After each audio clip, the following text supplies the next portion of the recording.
Bien-aimés dans le Seigneur, shalom, shalom. Bonjour ou bonsoir selon R. Oyo Bozo Landanga et Sikabozwami. Moi, c'est votre frère King de Kikobo qui a l'habitude de vous informer concernant la vision prophétique de la République démocratique du Congo. Je suis à Kinshasa, République démocratique du Congo, sur avenue Louvre 266 dans la commune de Lingwala. Alors, le message que j'aimerais partager avec vous aujourd'hui, sur le 6e partie de notre thème intitulé La libération du Congo. La libération du Congo, aujourd'hui, on va développer le 6e partie de notre thème, la libération du Congo. Qu'est-ce qu'il faut? Qu'est-ce qu'on va faire pour libérer notre pays? Pourquoi l'ancien chef de l'État congolais, Joseph Kabila, avait dit que j'ai manqué 15 personnes autour de moi. Et je n'ai pas réussi à transformer l'homme congolais, et plutôt l'homme zaïrois, à devenir l'homme congolais. On va découvrir ensemble, moi et vous.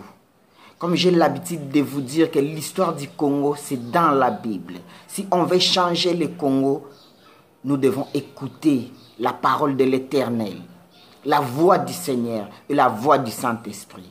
Parce que le Congo, c'est un pays prophétique. Ce n'est pas comme tous les autres pays du monde. Le Congo a été prophétisé et a été choisi par Dieu pour être la seconde Israël. Ensemble avec l'Israël, qu'on va amener l'évangile du retour de notre Seigneur et Sauveur Jésus-Christ. Prochainement, on va développer et je vais vous mettre en disposition d'autres vidéos de mes frères israélites. Vous allez écouter qu'est-ce qu'il nous dit à propos de l'Afrique, à propos du Congo. Avec le révérend Raph, que je salue d'ailleurs, là où il est en train de me suivre. Et vous allez comprendre le rôle du Congo au moment où nous sommes. Quel est le rôle du Congo? Qu'est-ce que le Congo doit faire pour changer l'Afrique? Son rôle, c'est quoi exactement? Nous avons un devoir de changer l'Afrique, de changer l'image de notre continent. Et nous avons un devoir de témoigner dans le monde le retour de notre Seigneur et Sauveur Jésus-Christ de Nazareth. Alors, pour les gens, peut-être, qui vont me suivre pour la première fois, je m'appelle King de Kikobo. Je suis messager de l'église Messager Lingwala de la communauté des 4 frères messagers de Mbinza, avenue Louvre 266, dans la commune de Lingwala, à Kinshasa, République démocratique du Congo, qui est dirigé par le révérend pasteur Paul Malozei et le pasteur Daniel Yamba. Et je suis serviteur de Dieu dans cette église. Tous celui qui veulent me contacter au plus 243 84 76 98 308, c'est mon numéro sur WhatsApp, au plus 243 84 76 98 308, ou sur mon compte Twitter, Frère King de Kikobo, c'est mon compte Twitter, sur votre groupe Facebook Congo Mon Pays Libre TV, sur Facebook, ou sur mon adresse Gmail dekingdekikobo2020@gmail.com, ou sur votre chaîne YouTube Congo Mon Pays Libre TV. Congo Mon Pays Libre TV, c'est votre chaîne sur YouTube. Alors, on va prendre tout à l'heure notre thème intitulé La libération du Congo. Message oyo na yeko partager na bino lelo ndenge na mesani ko yebisa bino la libération du Congo to kende na ngoti esika onzambe akosukisa nga na ba vision oyo azopesa nga. Nasina loba déjà parmi ba émission ebele o na sala na ba message na ngai eza na place mon azolobela le tribalisme. Tribalisme nde eza parmi ba base ya makambo ebomi Congo, parce que nakobanda kopesa point par point message wana mobimba na lobela sur le tribalisme ezali, mais lelo nazozwa une partie ya message wana. L'autre fois na wita ko yebisa bino bato babomi mboka eza ba politicien. Olien tozala na ba homme d'état, biso tozala na ba homme politique. bato babomi Congo eza ba église, ba religion. Au lieu toza na ba homme spirituel, toza na ba homme religieux. Bato babomi mboka eza ba intellectuel. Au lieu toza na ba sage, biso toza na ba homme intellectuel. Ndenge lelo nazo continuer ko insister et puis nazo continuer ko yebisa bino. Tribalisme eza à la base ya souffrance ya Congo. Eza à la base ya destruction ya Congo. Na ce qui bino le véritable devise ya mboka Congo. Oto bengi démocratie, justice et l'unité ya peuple congolais. Démocratie, justice et l'unité. C'est ça le devise ou armoirie ya mboka Congo. Oezana le lion de la tribu de Juda, que Jésus-Christ de Nazareth, le Seigneur des Seigneurs. Mais aujourd'hui, justice peut travailler tout comme modèle. Justice peut travailler, on a échangé nini na Congo. Rien du tout. Or, le colon de justice peut travailler, bon, on a tête à léopard. Léopard que le marque de la bête. Comment tu as changé Congo? Dans Apocalypse 2. Et plutôt Apocalypse 13, deuxième verset. Bon, on a que la bête que je vis était semblable à un léopard. Et léopard, on a toujours utilisé na Congo comme armoirie à Mboka na biso. Vous croyez que tu as changé Congo? Nabiloko Nsamba Boyaki Oya Rejetaki. Non, mes frères. Lelo à cause du tribalisme, Congo, ils ont avancé, Congo, ils ont kende libosoté. Oza Mokonzi, quelque part, ministre, député, sénateur, peu n'importe où ils ont pasteur. Entourage, na yo, eza comment? Oza ministre, so tali cabinet na yo, 80%. Il y a des membres du cabinet, ils ont ethnie linguistique, il y a parti politique. Et vous avez changé le Congo. Ministre Oza Congo, au Congo, 80% ils ont Congo. Ministre Oza Moussoaili, au Congo, 80% Bassoaili. Oza sénateur. Au comment on suppliant ou soit secrétaire Karabato Monokamboka. Député, DG entreprise publique, bah sur responsabilité à l'État. Nasima, autondi si ba membre ya famille na yo. Ba membre ya village natal na yo. Na muto yo aza jardinier ya lupango okuta muto Monokamboka na yo. Tozo kende wapi. Na bete la bino histoire. Il a fait président Mobutu. Malgré l'union sur le bas, l'union sur la qui ça comme erreur ya sala na mboka Congo, mais ce qui nous amba ko limbisa ye à cause ya eloko moko unité nationale. Comment azwa maman nzuzi wa mbombo oyaza na espace linguistique ya Kasai akeko chaye gouverneur na Congo central. Comment azwa papa na biso Villa Kinkanda oyaza muta Congo central akechaye gouverneur na Goma. C'est ça ce que nous voulons au Congo. L'unité des peuples congolais. Faut changer le système de gestion de la province. Kolongo là bas originaire. Et puis toutes les associations y a bas originaire. Au biso bas originaire y a il faut que boma et puis que kanga y a mon Congo exister. Pour ils ont emporté le côté. Au contraire, écoute, ils ont même la biso division. Ils ont même un tribalisme. Le lona lobby va nommer mutu tel. Boyoki na sima les amis de tel babimi. Ban temps on va nommer qui était bozala ki wapi bino ba ceux qui les amis de tel bozala ki wapi. C'est comme ça les Congo. C'est comme ça l'Afrique. Et au Koyoka batu ya village natal babimi, au biso batu ya boye, nous soutenons tel. Pourquoi tout ça? Pourquoi? Nous devons changer notre système. Tout ce tribalisme. Tribalisme est à la base, il y a souffrance à Congo. Tribalisme est à la base. Il y a destruction à Congo. Tribalisme est à centre, il y a bomalelo Congo et avancé. À cause du tribalisme.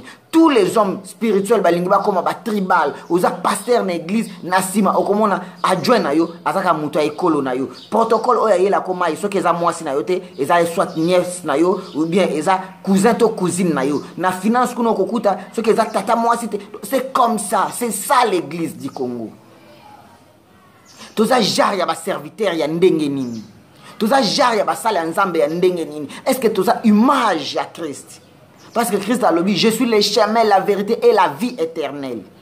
Est-ce que biso, tu as véritable lumière, tu as véritable chemin? Tout ça, bateau a coupé sa vie na peuple dédié. Bien-aimés dans le Seigneur. Mes chers et frères en Christ. Bino bateau bo mesana kolandangai. Nini tribalisme ko changer na mboka na biso. Tango tokotika la kaka biso ba originaire de. Biso ba originaire ya ba association boy. Toko changer nini na mboka. Banda to banda depuis 1960 toza indépendance style lo. À cause ya tribalisme. To changer nini na Congo. Nini to changer. Merci. Nous allons continuer. Toujours dans le message Oyo. Na lingina laksabino maintenant. Oyo na lobaki. Pourquoi l'ancien chef de l'État a kokaki ko transformer l'homme zaïrois pour akoma l'homme congolais. Histoire on a beta yango na loba accord entre le FCC na cash ezaki pour 2 ans. Yango maintenant na lingina lakisabino awa na 6e partie na biso ya libération ya Congo. Na temo tozolobela la libération du Congo. Bozu ba Bible na bino, bo fongoli comme d'habitude, tozo tanga et tozo développer ba sujet oyo eza na kati ya Bible oyo. Tozo mukanda ya Daniel 7, 11e verset. Daniel 7, 11e verset ezoloba na biso nini. J'ai regardé alors à cause de la parole arrogante que prononçait la corne, et tandis que j'ai regardé l'animal fut tué et son corne fut anéanti, livré au feu pour être brûlé. Animal obazo lobela awa ndenge na betaki to nazo laksabino na livre nazo komake l'ancien chef de l'État aza fils spirituel. Il y a ancien président Mobutu sur le plan spirituel aza donc continuité na ye sur le plan spirituel yango bomoni azongisa ki justice pe travail nde bomoni ayako zongisa makambo ebele e ba mubutiste ebele basala na ye yango bomoni alobaki que je n'ai pas réussi à transformer l'homme zaïrois à devenir l'homme congolais. Animal bazolobela c'est l'ancien président Mobutu o na utikoloba awa. À cause d'arrogance, à cause de ma parole black ferme o azakoloba envers Dieu, azalaki tué et anéanti et livré au feu. À cause de ma parole wana. Maintenant 12e verset ezoloba na biso boy. Boyo kanga malamu esika yo. Pourquoi azangaki ko transformer l'homme zaïrois à devenir l'homme congolais. 12e verset ezoloba na biso boy. Ya mukanda ya Daniel 7. Daniel 7 12e verset. Les autres animaux furent dépouillés de leur puissance, mais une prolongation de vie leur fut accordée jusqu'à un certain temps. Les autres animaux furent dépouillés de leur puissance, mais une prolongation de vie leur fut accordée jusqu'à un certain temps. Les autres animaux ne ba politiciens nyonso bomoni wana bazalaka na Mobutu ba o mususu o Kisangani ne tombera jamais, Kisangani est tombé. Dernier ministre ya information na ye après quelques temps toye comme on a ye le sous Kabila désir, Kabila oumela toujours les mêmes gens. Vous voyez? Aye etant walongwe na Kabila lokola bayebi ki akomi na suka baye kozwa maintenant alingi aya kokoma aussi na Félix Tshisekedi. Boyebi l'ancien ministre Oyo aye la biso affaire fibre optique boyebi kombo na ye. Ministre ya pété antique. Affaire fibre optique. Alors 12e verset qui donc à cause ya wana nde azanga 15 personnes. Parce que pourquoi azanga 15 personnes? Batoyo ba complota pona kokotsa Congo na monde des ténèbres. O basala accord ya koyela biso marque de la bête que le justice peut travail na mboka na biso ndenge Apocalypse 13 2e verset elobi na biso. Ce sont le même gens ya eko travailler na bango donc même batoana et à cause de ça akoka ki jamais kozala na 15 personnes ya malamu. Lokola batoana animal wana azalaki tué et anéanti mais ba oyo batikalaki prolongation ya temps et pesa melaki bango prolongation wana yango bomoni basalaki na Joseph Kabila donc temps o basalaki na ye ezalaki une prolongation et moi azana bonne 15 personnes ezati donc moi azana 15 personnes ya malamu na entourage na ye ezalaki ti et moyen changer l'homme congolais et la quitter. Pour changer l'homme congolais, il physiquement mais il spirituel. L'homme congolais est mort spirituellement. Sur le plan spirituel, l'homme congolais est mort. Donc, abungi sa véritable essence et spiritualité, véritable message à Mboka Congo, abungi sa à cause de la mauvaise interprétation, il y a prophétie à Congo. L'homme congolais est mort. Donc, vrai sens, il y a patriotisme. Na l'homme congolais exact. Le lobiso basala nzambe message ni topé ça na peuple de Dieu. Ba prédication na biso ezanini. Ceux qui ont recevé le miracle, Dieu m'a dit, banda to banda ko pesa ba miracle, qu'est-ce que ça change na vie ba congolais? Et change à kanini? Qu'est-ce que ça donne? Tozo mona bazobi misabatu banzombo magoro domi selekete basete tout ça. Nyonso bazo sala bazo la musabatu. Oui, parce que Jésus a le babo sala plus que moi. Nyonso bazo sala les autres changer nini na vie ya ba frère na bino. La Bible nous dit que tout ce qui est révélé est condamné au moyen de la prière. C'est bien. Toujours condamné en haut. Mais quel genre la prière? Et aussi, il faut prendre, Bible les hommes, ça dit toujours, il faut prendre possession. Il y a un nyonso et puis ça met les biso. Il faut prendre possession en haut. Nous sommes pas biso Congo. Est-ce que tu as eu possession ya Congo pour nous défendre au moment où tu as défendre le royaume de Dieu? Non, c'est ça mon royaume de Dieu. Au biso au côté du royaume de Dieu. Na ba impudicité au tozana, on a ba masumu, na ba ma bénion so etonda mina kat na biso. Au moment où tu es ndenge ya osala repentance, tu es ndenge ya osenga pardon envers Dieu. Tu es biso to kota bokonza nzamba. Parce que nzamba lobi o ekangami na se ekangami likolo, o epesameli na se epesameli likongo. Epesameli likolo. To protéger oyo nzamba pesi biso o tozomona physiquement comme ça. Physiquement, on a toujours mon anime. Et ça, Mboka Congo, tout protéger Congo, royaume Nzamba, c'est le Congo. Tout protéger Congo. Aimez-vous les uns les autres. Yango, Nzamba zoe bisabiso. Yango, Bible zoe bisabiso. Aimez-vous les uns les autres. Linga muninga na yondengo milingaka. Soko lingi ndeko na yo, o lingi nzambe na kelio. Ce que sungi ndeko na yo osungi nzambo na kelio. Mais yo zolinga osunga royaume de Dieu, ozalaka na position royaume de Dieu, mais Congo va pesa ozolinga osunga ngote. Ozolinga ko défendre ngote, ozolinga ko protéger ba veuve na ba orphelin te. Et ozo se prétendre ko za musala nzambe. Ozo se prétendre ko mi benga chrétien. Ozo se prétendre lobe okota lola. Omona bokonza nzambe. Vous croyez que okota vraiment oza sire que okota bokonza nzambe? Soyons honnêtes. Faut te protéger dans le royaume Nzamba. Pesibiso. Te protéger en haut. À cause de ça, il y a 15 bonnes personnes. On continue dans le 13e verset. J'ai regardé pendant mes visions nocturnes et voici sur le nuage du ciel arrivant quelqu'un de semblable à un fils de l'homme. Il avança vers l'ancien du jour et on lui fit approcher de lui. Voici sur le nuage du ciel venait quelqu'un de semblable au fils de l'homme. Qui est semblable au fils de l'homme? Surtout mukanda ya Jean. Hein? Na mukanda ya Jean. Bokoyo kamakamnini. Jésus azoloba. Je suis le bon berger. Et le bon berger donne sa vie pour ses brebis. C'est lui le fils de l'homme qui est censé de donner sa vie. Et ceux qui te vu na kaya Congo, Bokoyoka, je suis prêt à sacrifier ma vie pour que la paix revienne à l'est du Congo. Nane Lobayango, c'est l'actuel président. Donc, il faut se référer na fils de l'homme. C'est la raison pour laquelle Bomona qui mouto azala prophétiser o ndenge na ebisa kibino na parti moko na zoloba fo na 4e partie si je ne me trompe pas. Nzambe ou soit Jésus a dit à Simon que okoza la pierre, que sur la pierre que je bâtirai mon église. Et Simon en attendant na Congo a prophétisé pour le 4e président. Et le 4e président tant a besoin combo ya béton bo PC, béton et lingolo ba libanga. Et libanga wana tangu ya comprendre que libango bazwe bisanga akimi et pas ya Nzambe pour invoquer trône ya Nzambe et kita na Congo. Ndi azui Congo apesi na maboko Nzambe. Mais son problème que asa entouré na ba faux prophète. Oyo ba yebi vision prophétique à Mboka Congo ti.